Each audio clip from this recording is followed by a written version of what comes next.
Après la victoire à la vallée d'Ilwenda, l'Ouest sera plongé dans un profond deuil pendant plusieurs jours. Ces milliers d'hommes, tombés, seront tous inhumés et célébrés comme les héros, défenseurs du feu sacré.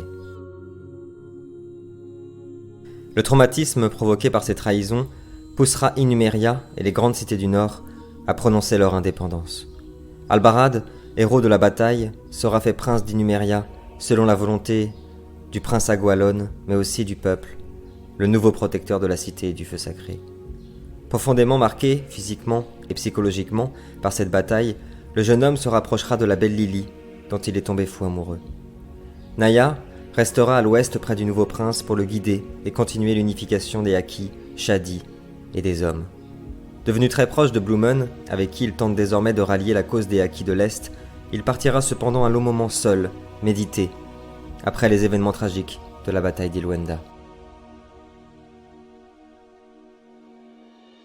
Le monde tout entier est plongé dans une nouvelle crise sanitaire. L'hiver frappe désormais tous les royaumes, recouvrant le monde d'un manteau blanc. Le froid mordant est même arrivé jusqu'aux royaumes les plus reculés ou les plus chauds, comme Nebenmer. Les récoltes sont détruites et les hommes font face de nouveau à une terrible famine. De plus, une nouvelle vague de la maladie noire, bien plus forte et plus meurtrière, s'abat sur le monde tout entier. La Transylvanie et le Nadir sont cette fois-ci les plus sévèrement touchés par la maladie. Plus aucun royaume n'est épargné. Les royaumes de Nebenmer, du Val et de Gebo, ainsi que celui de Transylvanie, font face à une vague migratoire sans précédent, un afflux des populations et des tribus reculées, fuyant la famine, la maladie, et le réveil, dit-on, de créatures monstrueuses dans les forêts et les montagnes.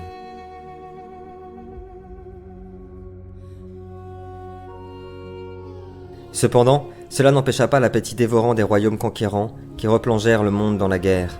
Le royaume de Gebo attaqua avec une force titanesque le royaume du Nord.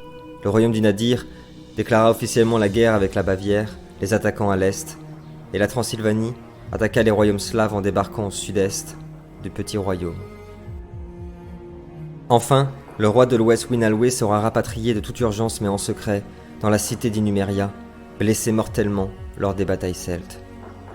C'est dans ces nouvelles heures sombres que Barbarta et Lorenzo auront convié d'urgence Albarad, Naya, Galéad et Dragan à une entrevue extraordinaire à l'ouest. Lorenzo insistera fortement de l'urgence de cette réunion, tant ces découvertes auront un impact crucial pour l'avenir du monde. En effet, le jeune homme prétend détenir plusieurs informations capitales concernant tout le groupe et prétend avoir découvert un objet extraordinaire et surpuissant qu'il souhaite montrer à tous les membres. Il en va, selon ses dires, d'un enjeu de vie ou de mort pour vous et pour le monde tout entier.